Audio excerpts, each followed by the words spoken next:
Madame la Présidente, lorsque les représentants du Rwanda, invoquant les génocides rwandais de 1994, vous dit que ce génocide a ses auteurs en République démocratique du Congo, vous avez l'impression qu'il parle de Congolais.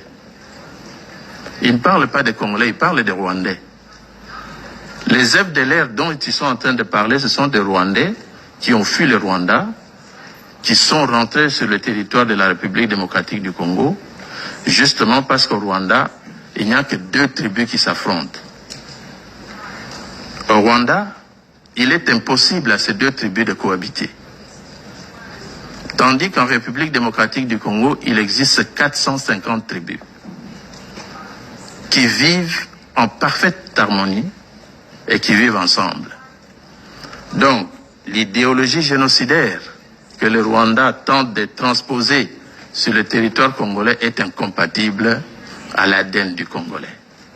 C'est pourquoi nous disons que ce discours dont ils sont en train de véhiculer est bien pour le Rwanda, il n'est pas bon pour la République démocratique du Congo. Les FDLR sont venus du Rwanda.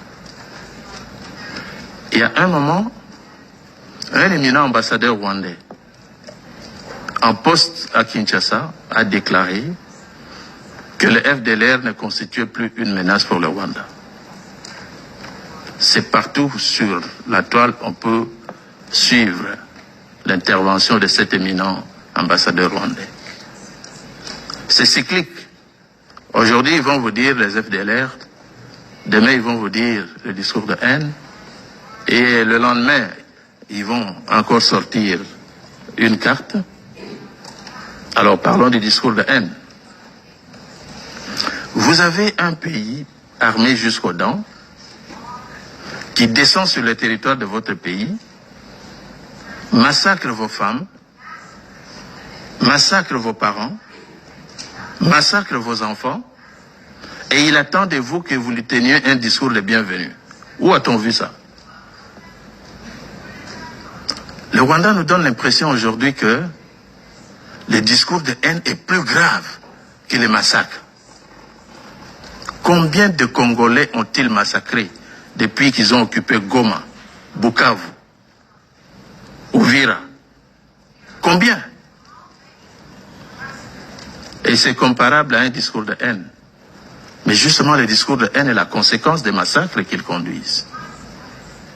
Donc le discours de haine n'est pas à la base de la situation qu'ils vivent. C'est eux qui sont justement à la base du discours de haine. Alors, Madame la Présidente, je ne vais pas en abuser. Ils ont parlé de la protection des rwandophones qui sont au Congo. Ils parlent des Banyamulenge. Ce sont des Congolais, ce ne sont pas des Rwandais. Donc tout simplement parce que ces Rwandais ressemblent, ces Congolais ressemblent aux Rwandais, ils croient qu'ils ont le droit d'entrer sur le territoire congolais, aller protéger des Congolais. Quelle audace! Quelle audace! Où a-t-on déjà vu ça? Dans quel pays? Où un étranger vient dans votre pays et dit les populations de votre pays là ressemblent aux populations de mon pays. Alors moi je viens les protéger. La vérité, elle est connue. C'est l'exploitation des ressources naturelles de la République démocratique du Congo et nous n'allons pas nous taire pour le répéter. Le Rwanda occupe aujourd'hui les mines de Rubaya.